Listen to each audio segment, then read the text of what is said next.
L'école régionale du numérique, c'est une classe avec un effectif léger, c'est-à-dire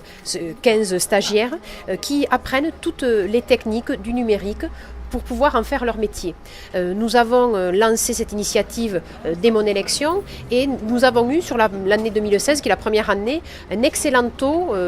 pour les stagiaires qui ont trouvé un emploi. Plus de 80% des stagiaires ont trouvé un emploi. Et la philosophie, c'est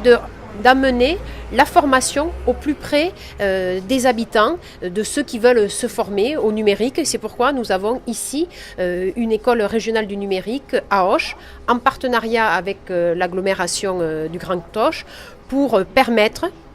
à des jeunes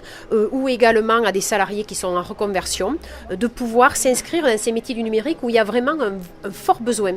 Et nous voulons, en étant sur tous les territoires de notre région, au plus près de ceux qui font des efforts pour décrocher un emploi dans une filière numérique qui est en plein développement. Au début, j'étais dans le bâtiment, et au fur et à mesure du temps, j'ai développé un peu mes connaissances dans l'informatique et j'ai eu l'opportunité de rentrer dans cette formation et voilà, j'en suis très content et j'espère que ça va pouvoir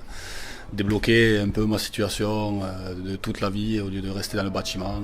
pouvoir intégrer peut-être une entreprise dans le numérique et continuer dans ça tout au long de ma vie. Pendant la formation, il y a déjà un suivi de chaque apprenant d'un point de vue technique et d'un point de vue insertion professionnelle qui se fait par l'équipe pédagogique, qui nous permet de bien détecter leur profil pour qu'on puisse les mettre en adéquation avec les besoins des entreprises qui ont été exprimés lors de nos différentes relations avec les entreprises. À l'issue de la formation, on effectue un suivi à 3 mois, 6 mois, 9 mois, 12 mois et 24 mois. C'est un processus qui est formalisé chez Simplon déjà depuis plusieurs années et qu'on déroule pour toutes les promotions.